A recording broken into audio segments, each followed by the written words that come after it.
Hi hello welcome नमस्ते and बहुत बहुत स्वागत है आपका दूसरे वीडियो में, जहाँ पे मैं आपको एक बहुत ज़बरदस्त इंडिकेटर के बारे में बताने वाली हूँ ताकि आप अपना दिवाली पे खुद चूज़ कर सकें। तो वापस चलते हैं। जो पिछले साल का मेरा दिवाली पिक था वो दो स्टॉक्स का था, Kothari petro and GMR power. बात करेंगे फ़िलहाल जीएमआर पावर एंड अर्बन के बारे में। And the overall return with both the stocks is around an average of 184.88%. Thank you so much for all the congratulations that you have given to me. और आपको भी बहुत बहुत बधाई कि आपने एक डिसेंट अमाउंट अर्न किया होगा इन स्टॉक्स के ऊपर इन्वेस्ट अगर किया होगा तो। मेरा आज का जो वीडियो है वो इस रिगार्ड है कि आप ऐसे स्टॉक्स चूज़ कहाँ करेंगे और कैसे करेंगे। ये करीब ये वाला जो जोन था जहाँ पे मैंने स्टॉक को एनालाइज करके ट्राई किया था कि हम इस पे कुछ व्यू फॉर्म कर पाएँ। So before I start the video I request you all, अगर आपने सब्सक्राइब नहीं किया है तो please do subscribe, and in case if you have not touch the bell icon please do that, क्योंकि अगर आप बेल आइकन नहीं रिंग करेंगे तो फ्रेश वीडियो से आपको इंटीमेशन नहीं मिलेगा। सो बिफोर आई गो हैड एकदम से चले जाती हूँ आपको समझाने के लिए कि व्हाट इज़ दिस। पहले तो I want to ask you कि आपको सिंपल मूविंग एवरेज के बारे में पता है। अगर नहीं पता है तो कमेंट सेक्शन में प्लीज़ मेंशन करिए कि आपको नहीं पता था और इस वीडियो के थ्रू आपको पता चला है। I will be happy to know that I have imparted some kind of knowledge. So basically simple moving average ये होता है कि वो किसी भी सिक्योरिटी का over a specific period of time एक एवरेज निकालता है। सो लेट्स अज्यूम कि अगर मुझे एक पर्टिकुलर स्टॉक का सिंपल मूविंग एवरेज निकालना है तो what I'll do is I will try to calculate it by adding the price of a security over a particular period। जैसे मुझे 5 दिनों का सिंपल मूविंग एवरेज निकालना है तो मैं उन पर्टिकुलर 5 दिनों की जो प्राइस है वो जो क्लोजिंग प्राइस है वो ऐड कर दूंगी and I will try to calculate that. So एक सिंपल कैलकुलेशन करते हैं दैट लेट्स अज्यूम मुझे किसी भी एक कंपनी का सिंपल एवरेज, किसी भी एक स्टॉक का सिंपल एवरेज निकालना है तो how will I actually go head and calculate that. So हम एक्सेल पे चलते हैं, लेट्स गो टू एक्सेल, और यहाँ पे लेट्स अज्यूम कि हमने किसी कंपनी का 6 दिन का एक मूविंग एवरेज निकालना है। तो ये रहा डे 1 का प्राइस जिसका प्राइस हो जाएगा 356, डे 2 का प्राइस जिसका प्राइस हो जाएगा 371, और 371, डे 3 का प्राइस जहाँ पे हो जाएगा 362, डे 4 का प्राइस जहाँ पे हो जाएगा 54 लेट्स अज्यूम, एंड डे 5 का प्राइस जहाँ पे हो जाएगा 370। सो लेट्स अज्यूम इन 5 दिनों का मुझे 5 डेज़ का मूविंग एवरेज निकालना है। So how would I calculate. So मैं क्या करूँगी, मैं एक एवरेज का formula I will try and check कि इस पर्टिकुलर स्टॉक का एवरेज कितना आ रहा है। So I will try to calculate that.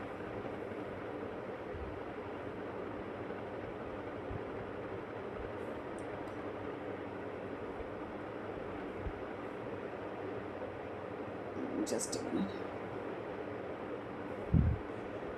सो ये मेरा एवरेज आ गया which is around 362.6।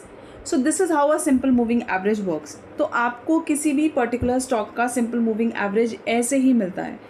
So why I choose a bigger moving average, इसका 2 रीज़न है। पहले तो आप मेरे कोई भी ट्रेड्स का एनालिसिस पहले भी जाके देखेंगे तो मैं कोई भी स्मॉलर टाइम फ्रेम पे एनालिसिस आपको करती हुई ही नहीं मिलूँगी। Before I talk about what particular moving average I use, उसके पहले मैं आपको मूविंग एवरेज के कुछ फीचर्स बता देती हूँ। पहले तो आप इसको कस्टमाइज़ कर सकते हैं एज़ पर योर यूज़। जितना शॉर्ट टाइम पे, मुझे ऐसा पर्सनली लगता है, जितना शॉर्ट टाइम पीरियड पे सिंपल मूविंग एवरेज यूज़ करेंगे उतना ही जो इसकी एक्यूरेसी है वो थोड़ी कम हो जाती है। So if you are a long term investor और अगर आप लॉन्ग टर्म इन्वेस्टिंग के लिए कोई स्टॉक ढूंढ रहे हैं तो please try and use a bigger moving average. So as I said, जो शॉर्ट टर्म वाले जो मूविंग एवरेज होते हैं वो प्राइस फ्लक्चुएशंस थोड़ा ज़्यादा देते हैं, तो आपको एग्जिट्स भी जल्दी मिल जाएगा. So if you really want to go ahead for a longer period of time, volatility अगर मिस करना चाहते हैं, सो शॉर्ट टर्म वाले जो मूविंग एवरेजेस उनको अवॉइड करिए, क्योंकि एक लैग इंडिकेटर है. प्राइस जो पुराना पास्ट है उसके ऊपर बेस्ड होता है. सो आई थिंक थोड़ा लैगिंग है, तो यहाँ पे एक इसका ये एक डिसएडवांटेज है. But when you really want to go ahead and analyse एक मार्केट सेंटिमेंट, एक मार्केट ट्रेंड, तो आप इसको अप्लाई करके एटलीस्ट आपका एग्जिट्स एंड एंट्री तो प्लान कर सकते हैं, पर आपका इमीडिएट रेजिस्टेंस या इमीडिएट सपोर्ट आपको you will be able to find out. So basic idea of any simple moving averages कि अगर आपका कोई भी स्टॉक या आपका कोई भी underlying asset is trading above the moving average continuously, it means base form हो गया है, and you can try and check out if there is any entry. So a thumb rule for trading with a simple moving average is that security should be trading above the simple moving average. जो भी आप simple moving average plan कर रहे हैं या plot कर रहे हैं, सो लेट्स अज्यूम कि अगर आपने एक 5-day मूविंग एवरेज का सिस्टम बना के रखा हुआ है या एनालिसिस किया हुआ है, तो उसको उन पर्टिकुलर 5 days में उस पर्टिकुलर प्राइस के जो प्राइस है उसको मूविंग एवरेज के ऊपर ट्रेड हो रहा होना चाहिए. So you can use various other methods as well, confluence of methods in all. हालांकि जो भी आज मैं आपको बता रही हूँ उसमें 2 इंडिकेटर और आपको एडिशनली लगेंगे if you really want to learn this.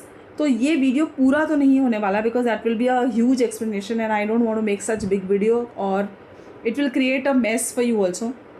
So whenever you are watching this, watch with a mindset कि आपको इसका सेकेंड पार्ट भी देखना है. सो एज आई सेड कि क्योंकि simple moving average historic data पे रिलाई करता है, तो आपको जो पिछली इन्फॉर्मेशन अवेलेबल है उसके हिसाब से आपको it gives you a future direction. So when moving averages are trading continuously above any time frame, so let's assume ये एक डेली टाइम फ्रेम का चार्ट है. We entered in this particular trade in November. So let's I am just giving you an example of why a long term, अगर आप mid term to long term के लिए plan कर रहे हैं तो ही आप मेरा वाला मूविंग एवरेज ट्राई करिए, otherwise please don't. So my moving average is moving average 44, जो यहाँ पे ऑलरेडी आपको दिख रहा है. आई use 21 and 50 which I use on a different time frame. 44 is for cash picks and with other indicator and long period. तो अगर आपने डेली टाइम फ्रेम पे इस स्टॉक को फाइंड आउट भी कर लिया होता 44 मूविंग एवरेज को, आपने इसकी एंट्री ली होती नवंबर में, आपको यहाँ से एग्जिट भी मिल गया होता, because it traded below that moving average. 44 moving average के नीचे भी इसने ट्रेड किया है, आप ये देख लो. सो इसके लिए आपको ये करना है that you basically have to avoid noise and you have to switch to a longer time frame. अब आपको ये स्टॉक लॉन्गर टाइम फ्रेम पे कुछ ऐसा दिखेगा. This is it. एक बार एंट्री मिली, नो एग्जिट्स एट ऑल, अभी भी कोई एग्जिट नहीं मिला है इस पर्टिकुलर स्टॉक में. So to I emphasize always on a bigger time frame, because it, खासकर मूविंग एवरेजेस अगर आप यूज़ कर रहे हैं तो आप एक ट्रेंड अगर फॉलो करना है तो लॉन्गर टाइम फ्रेम में ही आपको पैसा बनेगा. अदरवाइज़ आपको एग्जिट्स मिल जाएंगे. जैसे मैंने आपको एक एग्जांपल यहाँ दिखा दिया, आप यहाँ पे कब का एग्ज़िट हो चुके होते मार्च में. अगर आपने नवंबर में एंट्री भी की होती इस पर्टिकुलर स्टॉक में, अगर आपने इधर कहीं एंट्री ले भी ली होती, लेट्स अज्यूम हियर इन अक्टूबर नवंबर, आपकी एग्ज़िट यहाँ हो जाती. आप ये भी एग्ज़िट नहीं सोचते कि मेरा कॉस्ट भी नहीं आया है, but still you would have exerted, क्योंकि एज़ पर द रूल अगर आपने कोई मूविंग एवरेज को एनालाइज करके और उसके ऊपर ट्रेड लिया है, so the theory is that अगर वो मूविंग एवरेज ब्रेक हो जाता है तो you will have to make an exit. तो अगर आप ऐसे एग्जिट्स करेंगे तो you will never be able to make money on a better time frame. So when I talk continuously about this pick, तो मैं आपको ये बताना चाह रही हूँ कि मैंने ये 44 मूविंग एवरेज क्यों चूज़ किया. सो पहला तो मैं आपको ये बता दूँ, मेरे पूरे एनालिसिस में पहले वाले में भी आपने देखा होगा मैं 50 and 21 EMA बहुत यूज़ करती हूँ. and which is like a savior. 50 and 21 EMA. 50 and 21 EMA is ये टाइम फ्रेम पे आपको दिखेगा नहीं क्लियरली, सो वीकली टाइम फ्रेम पे लगा देती हूँ. सो वीकली टाइम फ्रेम पे जो ब्लू लाइन है that is 50 and the pink line or the red line is 21 and जो green है that is 44. So I'll just try and hide this so that we don't get deviated from the current topic. तो ये बताना चाह रही थी ये plot करके 2150 में कि 44 moving average is a mid range to provide a balance between 21 and 50. Normally क्या होता है कि आप जब भी एक कैश स्टॉक पिक करते हैं जिसमें आपके पास एक बड़ा टाइमलाइन होता है, से more than a year, swings is like for month और सो, 2 months और सो, उससे ज़्यादा आप क्या स्विंग स्टॉक करोगे. You will try to get the profits and you will try to exit. But when you have a mid term trend का focus, then always go for the bigger moving averages. So because as I said, मैंने पहले भी बोला आपको, short term moving averages में आपको जो price का मूवमेंट है वो इतना क्विक रहेगा कि आपको फॉल सिग्नल मिलेंगे. अभी मैंने आपको यहाँ पे क्लियर एग्जांपल दिया, इसी स्टॉक में आपने एग्जिट ले लिया होता. बट अगर यहीं पे आप वीकली टाइम फ्रेम पे ये देख रहे होते तो इसने एक बार भी अपना 44 मूविंग एवरेज को नहीं ब्रेक किया है. इट मीन्स यहाँ बड़े टाइम फ्रेम पे कोई फॉल सिग्नल नहीं मिला है, जबकि छोटे टाइम फ्रेम पे आपको एग्जिट भी मिल गया. It means the first rule is using bigger time frame with 44 moving average and saving yourself from any false signal, because it will reduce the noise and it will not react to unreasonable price changes. Next is, क्योंकि 44 moving average बड़ा time frame पे है तो आप इसको minimum weekly पे try करिए, because as I said कि आपको नॉइज से दूर रहना है तो on a bigger time frame. So let's say अगर आपको कोई रीसेंट मार्केट सेंटिमेंट देखना है किसी भी पर्टिकुलर स्टॉक का, whatever you want to see, कि वो stock, let's assume that if you want to check for let's say sell, एक एग्जाम्पल दिखा देती हूँ.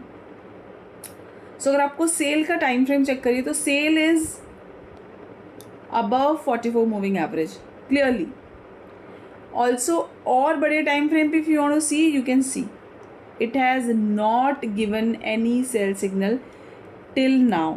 2020 के बाद से जब तक सेल इस प्राइस के नीचे नहीं ट्रेड करेगा 44 मूविंग एवरेज के, this is a commodity stock, it is a metal stock. So commodity cycle is something which is very different. So जितने भी साइक्लिकल स्टॉक होते हैं आप उनको और बड़े टाइम फ्रेम पे देखें. सो द एवरेज शोज़, जो वीकली का एवरेज है, जो मंथली का एवरेज है, वो आपको लॉन्ग टर्म स्ट्रैटेजी आपकी फॉलो करने के लिए हेल्प करेगा.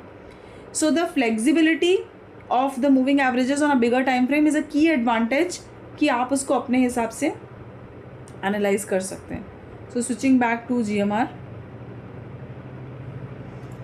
Now next important thing which I want to tell you here is that जब भी आप 44 मूविंग एवरेज अप्लाई करते हैं, आपके पास एक और I would say add on आ जाता है, that you are avoiding the popular numbers और you could say the psychological influence. So I am whenever I talk about analysis, I always talk about psychological numbers. Like 26,000 का बात किया मैंने, 55,000 का बात किया. स्टॉक्स में भी आई टॉक द सेम. सो जो साइकोलॉजिकल इन्फ्लुएंशियल नंबर्स होते हैं, जैसे अभी मूविंग एवरेजेस में भी है, people use 50 moving average, 200 DMA. I have never used 200 DMA. So I definitely watch that, I keep an eye on, but I don't use that. So the rationale behind using a 44 moving average also is that I want to avoid any crowd psychology.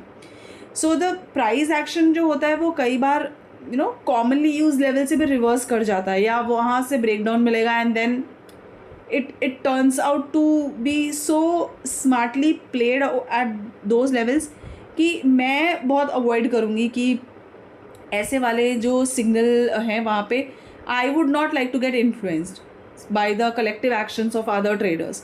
So I will try to stick to my strategy that I do not want to get into any kind of herd mentality. So whenever you are using, I'm again repeating, whenever you are using a 44 period moving average, you should not be focused on short term goals. अगर आपका long term capture करने का plan है, you can sit with your entire trend for a longer period of time, and you are a patient person who wants to capitalize the bigger trends in market, please go ahead with that. And in case if you're not a person who can be patient enough, please avoid. So moving average का मैंने आपको calculation बता दिया, moving average का use बता दिया, moving average का आपको क्लियर फंडामेंटल बता दिया दैट जब तक आपका स्टॉक बड़े टाइम फ्रेम पे आपके मूविंग एवरेज के नीचे नहीं ट्रेड करता है, एग्जिट्स नहीं बनेंगे. Same is happening with GMR as well. आपको बहुत सेफर साइड अगर GMR में एग्जिट लेना होगा तो आप डेली टाइम फ्रेम पे you can start trailing. So my practical application says that this is very effective on the way I have experienced it on in the volatile markets as well.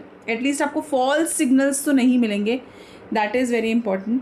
So अगर आपको video पसंद आया हो तो let me know. ऐसे Diwali pics और हैं जो सेम स्ट्रैटेजी के आसपास ट्रेड कर रहे हैं on a bigger time frame. I would like to also add on to this that ये एक सिंगल पैरामीटर नहीं है मूविंग एवरेज मेरा स्टॉक को चूज़ करने का. और जैसा कि मैंने वीडियो स्टार्ट पे बताया, अगर आपको इसके आगे के इंडिकेटर्स को सीखना है कि 44 मूविंग एवरेज के साथ और ऐसा कौन सा इंडिकेटर था जो मैंने यूज़ किया and I found it very strongly recommendable with the study and analysis of your own, तो मैंने कौन सा इंडिकेटर यूज़ किया along with that. For that you need to stay tuned, you need to subscribe, you need to hit the bell icon कि आपको notification मिले. And next Diwali pick I will try to disclose before a week of Diwali only. And if we really complete the entire indicator के साथ, तो आई am very sure जो अगर ये मेरे वीडियो का 2 पार्ट और आएगा, this is the first part, next part would be 2 indicator कौन सा यूज़ करना है, and third part will include that which all indicators I am using, उनको कंबाइंड क्या क्या स्ट्रैटेजीज़ के साथ और क्या मेथडोलॉजी के साथ आपको यूज़ करना है so that you can pick the best out of all. तो उसके लिए you need to do one thing. आप कमेंट सेक्शन में ऐसे जो भी स्टॉक हैं जो वीकली टाइम फ्रेम पे आपको 44 मूविंग एवरेज के पास दिखते हैं, आप कमेंट करिए. I will try to analyse it for you in the third video. Second video पे हम एड ऑन इंडिकेटर सीखेंगे एंड उनका सिंक सीखेंगे इस पर्टिकुलर मूविंग एवरेज के साथ. And I hope this will be of help to you. और I am very sure we have entire month का time and I am sure कि नेक्स्ट दिवाली पिक आप अपना खुद कर पाएंगे. You would not need my help for that. So thank you guys. In case if you like the video, as I said, please do like, subscribe and share. And मिलते हैं next video में. So thank you so much again and good night. शुभ रात्रि.